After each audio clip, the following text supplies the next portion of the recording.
우리 찬양대 보니까 새로운 얼굴들이 있네요. 장옥란 집사님도 그렇고, 우리 김현 집사님, 무엇보다 우리 박은정 집사님 앉아 계신 것이 아주 반갑습니다. 그래서 그런지 꽉 차 보이는 게 더 좋습니다.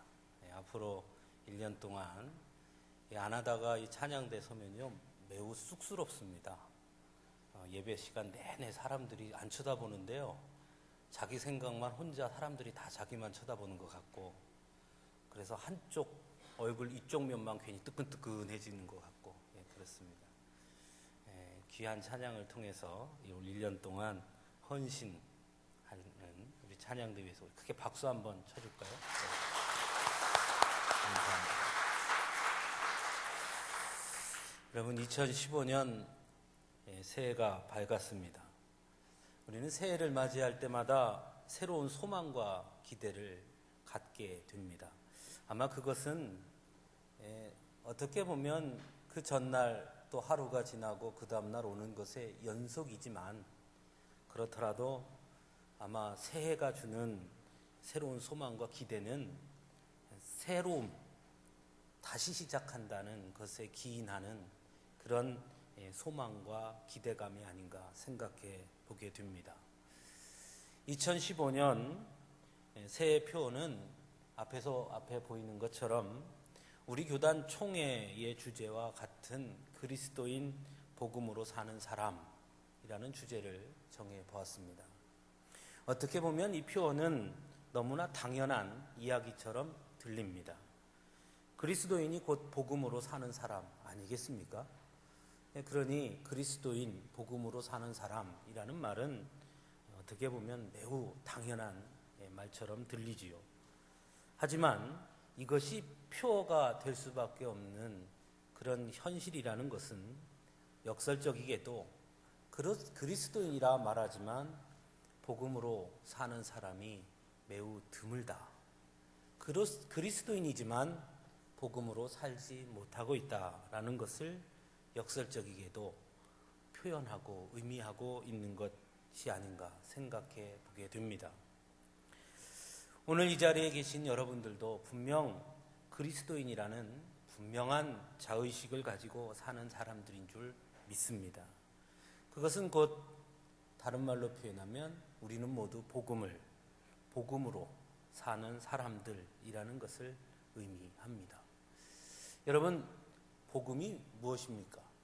복음을 여러 가지로 설명할 수도 있고, 어렵게 이야기할 수도 있고, 그냥 간단하게 기쁜 소식 이렇게 말할 수도 있겠지만은, 그래도 성경 말씀에서 복음을 가장 정확하고 가장 간단하게 표현한 말씀이라고 하면 여러분들 모두 잘 아시는 요한복음 3장 16절 말씀이 아닌가 생각해 봅니다.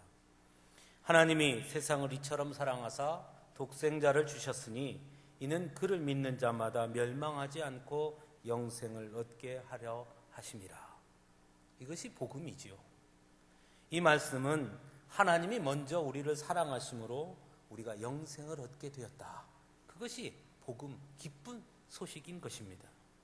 나의 잘남과 관계없이, 또 나의 실패와 연약함과 관계없이, 나의 과거와 관계없이 하나님께서 나를 사랑하셔서 그 사랑으로 인해 우리가 영생을 얻게 되었다 하는 것이 복음인 것입니다. 그러므로 그리스도인, 복음으로 사는 사람이라는 말은 곧 그 하나님의 놀라운 사랑의 감격을 안고 사는 사람, 그들이 곧 복음으로 사는 사람이라 말할 수 있을 것입니다. 바라기는 2015년 오늘 이 자리에 함께 예배하는 우리 모든 성도님들이 이 복음 안에 담긴 하나님의 그 감격스러운 사랑을 날마다 누리며 사실 수 있기를 간절히 축원합니다. 오늘 우리가 함께 읽은 본문은 우리가 너무나 잘 아는 그런 본문입니다. 아브라함이 하나님을 처음 만났을 때의 이야기입니다. 아브라함은 하나님을 만나기 이전 그는 별로 불편함이 없는, 부족함이 없는 사람이었습니다. 하나님에서 나름대로 터전을 닦은 사람이었고, 그곳에서 삶 역시 매우 빈곤하거나 크게 문제가 있는 삶이 아니었습니다. 이미 가정을 이루었고 나름대로의 그 사회에서 각각의 역할을 감당하며 사는 지극히 평범한 사람이었습니다. 그의 아버지 데라는 여호수아 24장 2절의 말씀의 증거에 의하면 본래 우상을 섬기던 자였다라고 증거하고 있고 우상을 만들던 자다라고 증거하고 있습니다. 그러니까 아브라함은 하나님의 부름을 받기 이전 조금도 문제가 있거나 너무 빈곤하거나 또는 새로운 돌파구가 필요했던 그런 상황에 놓여 있는 사람이 아니었습니다. 또 아버지가 우상을 섬기던 자였다라는 것은 곧 그 시대의 상황을 살펴보면 그 역시 아버지와 동일한 우상을 섬기는 일을 했거나 또는 그 우상을 섬기던 자였다라는 것을 의미합니다. 그런 면에서 보면 아브라함이 하나님의 부름을 받았다는 것 자체가 매우 특별한 일입니다. 성경에서는 우리가 오늘 읽은 본문에도 마찬가지지만 하나님이 왜 아브라함을 부르셨는지 또 아브라함을 왜 선택했는지에 대해 성경은 전혀 설명해 주지 않습니다. 그 이전에 아브라함이 하나님의 부름을 받기에 합당한 생활을 했다거나 또는 하나님의 부름을 받기에 합당한 어떤 노력을 기울였다거나 또는 어떤 결과물이 주어져서 또는 하나님 앞에 예배하는 삶을 살았기 때문에 하나님께서 아브라함을 불렀다. 그것이 어떻게 보면 더 이해하기 쉽고 설명하기 쉬운데 성경은 그 모든 것이 기록되어 있지 않습니다. 그저 아브라함은 하란에서 평범한 삶을 살던 그리고 우상을 섬기던 지극히 평범한 사람이었습니다. 역설적이게 말하면 아브라함은 하나님의 택함을 받을 어떠한 자격도 없는 그런 사람이었다는 것입니다. 그럼에도 불구하고 하나님은 그를 불렀고 그를 택하셨고 그를 믿음의 조상이 되게 하시는 축복을 허락해 주십니다. 우리가 잘 아는 대로 아브라함은 믿음의 조상이 됩니다. 우리도 모두 믿음의 조상 아브라함 이렇게 말하고 아브라함의 축복을 모두 받아 누리기를 우리도 역시 지금도 여전히 구하고 있습니다. 그래서 아브라함은 복의 근원이 된 사람입니다. 그럼 과연 어떻게 아브라함이 그런 자격도 없는 그 사람이 어떻게 하나님의 큰 축복과 복의 근원과 또 믿음의 조상이 될 수 있었는가 하는 것입니다. 2015년을 시작하면서 저는 이 아브라함을 통해서 그렇다면 우리도 비록 2014년까지 실패하고 무너지고 때로는 하나님의 뜻을 어긋나게 살았더라도 지금부터라도 우리도 아브라함과 같은 그런 삶을 산다면 하나님 아브라함에게 주셨던 축복을 우리에게도 동일하게 허락해 주실 것이다 하는 고백을 하게 됩니다. 그런 면에서 아브라함이 어떻게 축복의 자녀가 되었는가, 믿음의 조상이 되었는가를 살펴보는 것은 매우 중요하다 할 수 있습니다. 먼저 중요한 것은 오늘 본문을 통해서 하나님께서 아브라함을 부르실 때 하신 그 몇 단계를 우리가 기억할 필요가 있습니다. 먼저 하나님께서는 아브라함에게 이렇게 말씀합니다. 떠나라. 그렇게 말씀합니다. 떠나라. 내 본토 친척 아비의 집을 떠나라. 고향과 친척과 아버지의 집을 떠나라. 이렇게 말씀합니다. 즉 하나님의 축복을 받기 원하는 사람이라면 먼저 떠남에 성공해야 하는 것입니다. 떠남.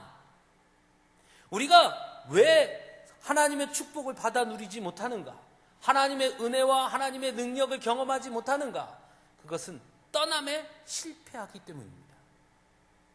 하나님께서 아브라함에게 떠나라고 한 것은 세상적으로 보면 너무나 중요한 것들입니다.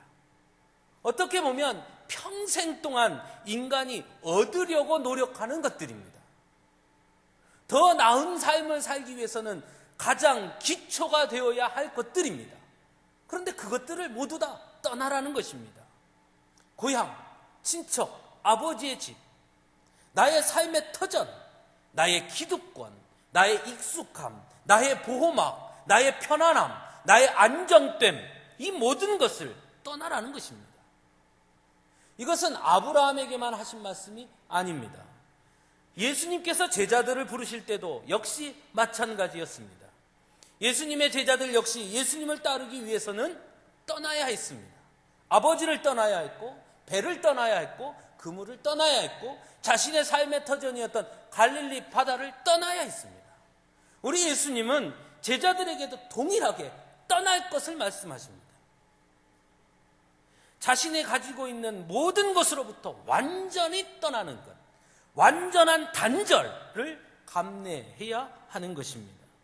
그동안 자신의 삶을 지탱했던 모든 것, 삶의 수단이었던 것, 그것이 배가 됐든, 그것이 아버지의 집이 됐든, 그것이 환경이 됐든, 그것이 그물이 됐든 모두 다 내려놓아야 하는 것입니다.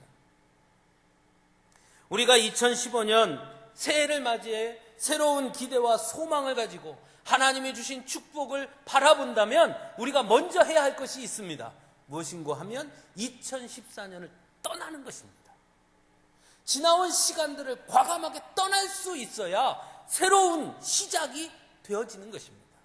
그 떠남에 실패해서는 결코 새로운 시작은 이루어질 수 없습니다. 그렇지 못하면 단순히 그저 한순간 기분에 그칠 뿐 2014년과 조금도 다를 것 없는 2015년의 시간을 우리는 또 보낼 수밖에 없는 것입니다. 사랑하는 성도 여러분, 2014년에 실패했던 기억으로부터 떠날 수 있기를 간절히 바랍니다. 2014년 우리를 괴롭혔던 많은 문제들로부터 과감하게 떠날 수 있기를 간절히 원합니다. 안 됐던 것, 실패했던 것, 때론 우리가 기댔던 것, 때로는 우리가 의지했던 것, 그 어떤 것이라도 과감하게 끊어내고 2015년을 새롭게 시작할 수 있기를 간절히 바랍니다. 그런 자에게 하나님의 축복이 임하는 것입니다. 오늘날 그리스도인이라고 스스로 자부하면서도 복음으로 사는 삶에 실패하는 이유 또한 떠남에 실패하는 것 아닌가 생각해 봅니다. 말로는 하나님의 부르심을 따라 산다고 하면서도 여전히 세상적 욕심과 세상적 방법을 추구하고 있고, 그리고 세상적 가치와 세상적 잣대들을 그대로 가지고 손에 쥔 채로 하나님의 부르심 앞에서 서 있다면 결코 하나님의 축복을 받아 누릴 수 없는 것입니다. 두 번째는 가라고 말씀합니다. 떠났으면 가야 합니다. 떠나는 것으로 만족해서는 안 됩니다. 오늘 본문에 보면 내가 내게 보여줄 땅으로 가라 이렇게 말씀합니다. 여기에서 중요한 것은 보여줄 땅이라는 것입니다. 자신이 지금껏 봐왔던 땅이 아닙니다. 또는 자신이 볼 수 있었던 땅도 아닙니다. 아직은 자신은 모르지만 하나님이 보여주실 그 땅을 향해 가야 하는 것입니다. 철저하게 하나님이 보여주실 땅, 철저하게 하나님의 눈으로 볼 수 있는 땅, 그것을 향해 가라는 것입니다. 떠났다면 더 이상 떠난 것에 미련을 두지 말아야 합니다. 우리가 잘 아는 대로 이스라엘 백성들이 가나안 땅을 향해 가면서 그들이 거듭 실패했던 가장 큰 이유는 떠나온 애굽에 대한 미련을 버리지 못했기 때문입니다. 떠났으면 과감하게 앞을 향해 가야 하는 것입니다. 가다가 조금 어렵다고, 가다가 조금 문제가 생겼다고 다시 돌아가려고 하지 말라는 것입니다. 끝까지 앞을 향해 나아가는 것입니다. 에베소서 4장 22절에서 24절에는 이렇게 말씀합니다. 너희는 유혹의 욕심을 따라 썩어져가는 구습을 따르는 옛사람을 벗어버리고 오직 너희의 심령이 새롭게 되어 하나님을 따라 의와 진리의 거룩함으로 지으심을 입은 새 사람을 입으라. 떠나고 가야 하는 삶은 그 이전의 삶과 완전히 다른 새로운 삶이 되어야 한다고 말씀하고 있는 것입니다. 그래서 새 사람이라는 것입니다. 새로운 피조물이라는 것입니다. 그 이전과 연장선상에 있지 않는 완전히 새로운 시작에 서 있다라는 것입니다. 그리스도인 복음으로 사는 사람이 무엇입니까? 예수님의 부름을 받은 사람이라면 적어도 그 이전의 삶과는 완전히 단절을 이루어서 하나님이 우리에게 보여주실 그 약속을 향해 가는 사람, 그것이 복음으로 사는 사람인 것입니다. 실제로 초대교회 성도들은 하나님의 부르심에 응답해서 완전히 새로운 삶을 살았습니다.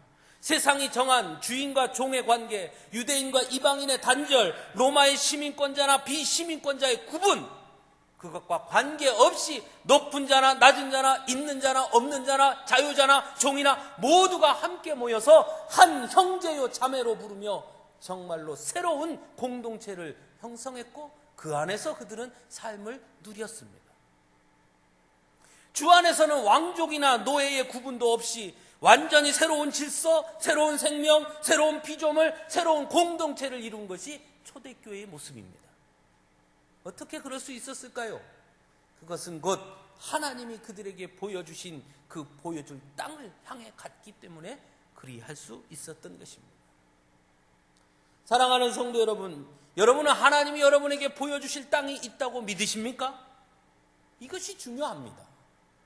우리는 대부분 내가 봐온 땅을 이야기합니다. 내가 생각해서 할 수 있을 것 같은 것을 말합니다. 그러나 오늘 하나님은 아브라함에게 말합니다. 네가 그동안 꿈꿔왔던 그 땅을 내가 너에게 줄게. 네가 그토록 가지고 싶었던 그것을 내가 너에게 줄게. 하지 않습니다. 내가 보여줄 땅으로 가라. 네가 봐온 것도 아니고 네가 꿈꾸던 것이 아닌 내가 꿈꾸는, 내가 계획한, 내가 네게 주려고 생각한 그 땅을 향해 가라라고 말씀하는 것입니다. 저는 2015년 우리 하나님께서 우리 교회 성도님들에게 주실 놀라운 땅이 있으리라고 믿습니다. 우리의 눈에는 보이지 않지만, 우리는 잘 알 수 없으나, 우리는 상상할 수 없으나 더 좋은 땅, 더 귀한 땅, 분명히 하나님께서 우리에게 보여줄 땅이 있으리라고 저는 확신합니다. 그렇다면 우리는 주저하지 말아야 합니다. 미련을 갖지 말아야 합니다. 떠나온 시간을 다시 돌이키려 하지 말아야 합니다. 과감하게 떠났으면 이제 가는 일만 남은 것입니다. 마지막으로 아브라함이 하나님의 축복을 받은 놀라운 비결 하나는 믿었다는 것입니다. 떠나고 가는 것의 가장 바탕은 믿음입니다. 아브라함에게 하나님께서 부르시면서 약속하신 것은 인간적인 면에서 보면 매우 허황돼 보이기까지 합니다. 사실 곰곰이 생각해 보면 무엇 하나 확실한 것이 없습니다. 실현 가능성도 별반 없어 보입니다. 하나님은 아브라함에게 이렇게 약속합니다. 너로 큰 민족을 이루고 내 이름을 창대하게 하고 복이 되게 할 것이다. 이것이 하나님의 약속이었습니다. 하지만 우리가 잘 아는 대로 아브라함이 그 하나님의 부르심을 받았을 때 나이가 75세였습니다. 75세에 하나님의 부름을 듣습니다. 이미 자신의 아내 사라는 아브라함의 나이가 75세가 될 때까지 자녀를 낳지 못했습니다. 그런 아브라함에게 하나님이 내가 너로 큰 민족을 이루겠다. 여러분 믿어지십니까? 그건 믿을 수 있겠습니까? 내가 너로 큰 민족을 이루겠다. 내 이름을 창대하게 해주겠다. 복이 되게 할 것이다. 모두 다 허황된 이야기처럼 들립니다. 그러나 우리가 잘 아는 대로 아브라함은 그 믿음을 가지고 하나님의 약속을 받아들였습니다. 굳게 믿었습니다. 그 길을 떠납니다. 인간적으로는 될 것 같지 않고 가능성이 없어 보이고 허황돼 보일지라도 하나님이 말씀하셨으니 그리 될 줄로 믿습니다 하고 떠났던 것입니다. 갔던 것입니다. 하나님이 보여줄 땅을 보았던 것입니다. 그리고 우리가 잘 아는 대로 아브라함은 믿음의 조상이 되었습니다. 아브라함이 그 길을 가는 데는 많은 고난이 있었고 역경이 있었고 위기도 있었습니다. 100세가 돼서야 아들을 낳았습니다. 그런데 웬일인지 하나님은 그 100세에 낳은 귀한 아들을 하나님께 바치라고 명령합니다. 나로 큰 민족을 이루게 해주시겠다고 하신 그 하나님께서 100세에 낳은 목숨보다 귀한 그 아들을 도로 바치라는 것입니다. 아브라함은 그 음성에도 망설이지 않습니다. 하나님이 바치라 하니 그대로 바칩니다. 여러분 성경에 아브라함이 창세기 12장에 하나님의 부름을 받은 이후 아브라함이 다시 하란으로 돌아가려고 했던 기록이 있는지 살펴보십시오. 단 한 번도 없습니다. 가뭄을 겪을 때도, 조카 롯이 떠났을 때도, 위기를 맞이했을 때도 그는 다시는 하란을 향해 눈을 돌리지 않습니다. 끝까지 하나님의 약속을 믿었던 것입니다. 흔들리지 않고 하나님의 약속을 믿고 떠나가라는 그 음성대로 순종했습니다. 그래서 그는 축복의 사람이 됐습니다. 그리스도인, 복음으로 사는 사람, 어떤 사람입니까? 믿음으로 사는 사람입니다. 우리의 예상이 아닌 하나님의 약속을 바라보는 것입니다. 우리의 판단이 아닌 하나님의 능력을 의지하며 사는 것입니다. 그것이 복음으로 사는 사람입니다. 사랑하는 성도 여러분, 우리는 모두 그리스도인이고 복음으로 사는 사람들입니다. 또한 아브라함과 같이 하나님의 부름을 입은 사람들입니다. 그렇다면 우리도 아브라함처럼 믿음으로 살아야 되지 않겠습니까? 흔들리지 말아야 되지 않겠습니까? 우리의 생각과 우리의 계산을 내세워서 안 된다 하지 말아야 되지 않겠습니까? 우리의 생각과 우리의 계산대로 되는 것이라면 하나님의 능력이 왜 필요하겠습니까? 우리의 생각과 우리의 계산대로 도무지 안 될 것 같기 때문에 하나님의 능력과 섭리와 간섭이 필요한 것 아니겠습니까? 하나님의 약속하신 것이라면 그것은 이미 이루어진 것으로 알고 끝까지 신뢰하고 순종하는 것입니다. 그것이 복음으로 사는 사람들이고 그것이 그리스도인입니다. 이렇게 믿음 안에서 하나님의 명령에 순종한 아브라함에게 하나님은 놀라운 말씀을 허락해 주십니다. 3절입니다. 너를 축복하는 자에게는 내가 복을 내리고 너를 저주하는 자에게는 내가 저주하리니 땅의 모든 족속이 너로 말미암아 복을 얻을 것이라. 하나님께서 아브라함의 삶에 동행하시고 그를 보호해 주실 것을 말씀해 주신 것입니다. 실제로 우리가 잘 아는 대로 아브라함은 가나안 땅에 가뭄이 오자 애굽으로 이주하게 됩니다. 그리고 그곳에서 애굽의 왕에게 아내를 빼앗기게 될 위기를 겪게 됩니다. 자신의 아내 사라를 누이 동생이라고 속였기 때문입니다. 애굽 왕이 아브라함이 누이 동생이라고 했기 때문에 아무 거리낌 없이 사라를 아내로 취하려고 합니다. 그렇게 된 데는 아브라함의 거짓이 시발점이었습니다. 그런데 놀라운 일이 일어납니다. 하나님은 아브라함의 편에 서주십니다. 아브라함에게 너 왜 거짓말했냐? 책망하지 않습니다.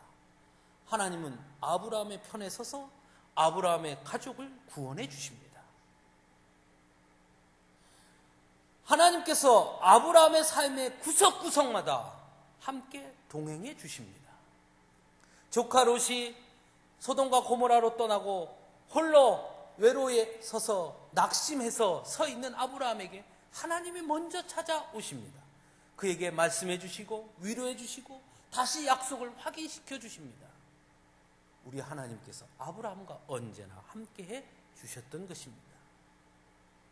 여러분, 송명이라는 시인을 아십니까? 워낙 유명하신 분이라 다 아실 것입니다.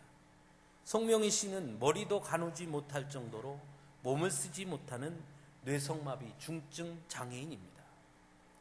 말 한마디를 하기 위해서는 온 몸의 근육을 비틀어서 한마디를 해야 하는 그런 사람입니다. 겉으로 보아서는 정말 아무런 소망도 없어 보이는 사람입니다.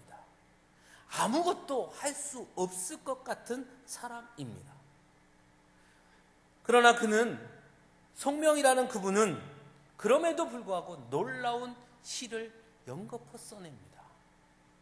그분이 쓴 시 중에 가장 유명한 시가 나라는 시입니다.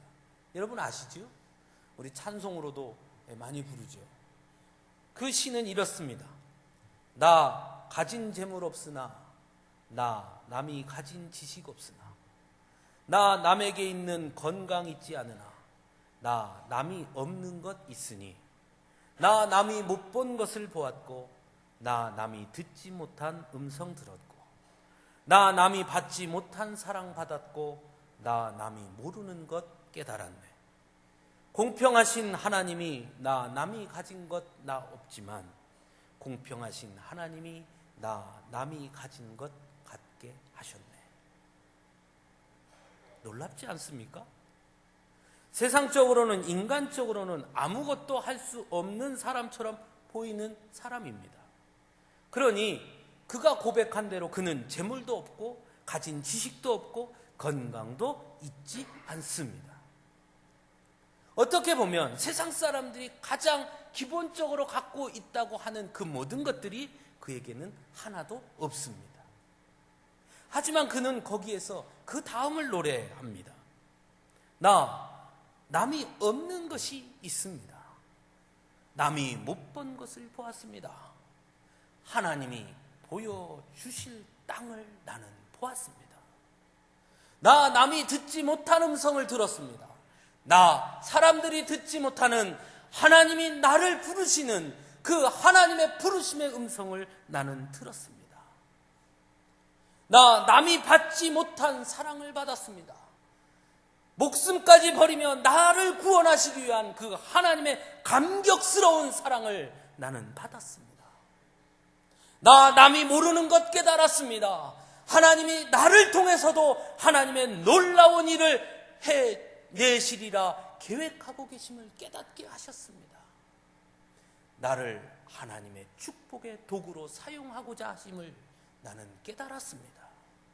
그래서 나는 남이 가진 것 다 없는 것 같지만 그럼에도 불구하고 나는 오히려 남이 가진 모든 것보다 더 좋은 것을 갖게 하셨습니다.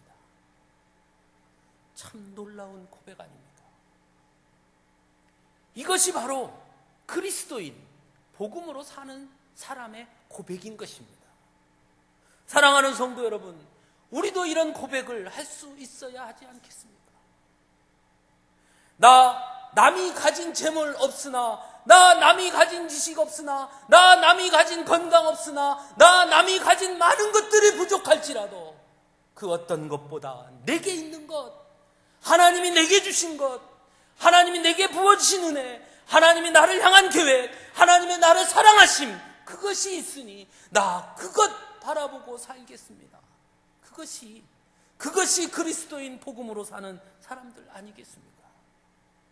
사랑하는 성도 여러분, 복음으로 사는 사람, 그리스도인 그 시작은 하나님께서 나를 부르시는 그 음성을 듣는 것이고, 그리고 과감하게 결단하고 나의 모든 것을 떠나는 것입니다. 나의 상처를 떠나는 것이고, 나의 부정주의를 떠나는 것이고, 나의 실패를 떠나는 것이고, 나의 욕심을 떠나는 것입니다. 눈앞에 보여서가 아니라, 가능해서가 아니라 하나님이 약속하셨으니 그 하나님의 약속을 바라보고 믿음으로 가는 것입니다.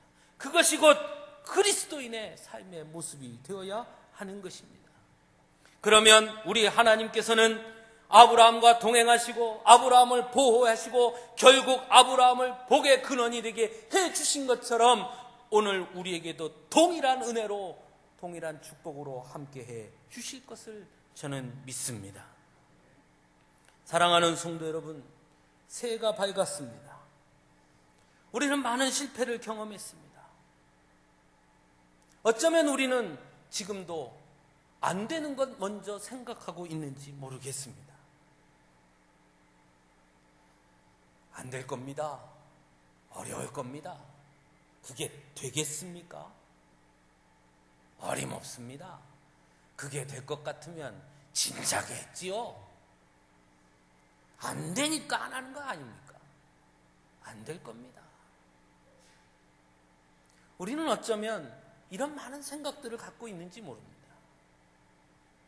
제가 판단할 때, 제가 계산해 볼 때 절대로 안 될 것입니다. 어쩌면 우리는 그렇게 생각하는지 모르겠습니다. 하지만 성도 여러분, 새해가 밝았습니다. 그 모든 것을 떠날 수 있기를 바랍니다. 거기서부터 시작합니다. 할 수 있습니다. 아니, 하나님이 하실 것입니다. 우리는 하나님의 부르심 앞에 순종하고 하나님이 보여주실 그 땅을 믿고 앞으로 나아가기만 하면 되는 것입니다. 때로는 고비가 올 것입니다. 때로는 후회가 될 수도 있을 것입니다. 때로는 주저앉고 싶을 때도 있을 것입니다. 때로는 커다란 장벽을 만날 수도 있을 것입니다. 하지만 그때마다 우리가 하나님의 약속을 믿기만 하면 우리 하나님께서 내 삶을 보호하시고 간섭하셔서 마침내 그 축복을 이루어 주실 것입니다. 그때 우리 서로 손잡고 갈 수 있기를 간절히 바랍니다. 아무쪼록 이 자리에 함께한 우리 모두가 2015년 복음으로 사는 사람으로 하나님의 축복의 약속을 모두 성취할 수 있기를 간절히 축원합니다. 우리의 삶에 하나님의 축복의 약속이 매 순간 실현되는 것을 경험하게 될 수 있기를 간절히 바랍니다. 그래서 진정 그리스도인, 복음으로 사는 사람, 진정한 그리스도인을 만나고 싶으면 어디로 가야 하느냐? 서강주교회로 가보십시오. 서강주교회 가면 누구를 만나야 합니까? 누구라 할 것이 없습니다. 누구든 그들은 그리스도인이고 누구든 그들은 복음으로 사는 사람입니다. 이런 칭찬을 듣는 우리 온 성도님들이 될 수 있기를 간절히 축복합니다. 함께 기도하겠습니다.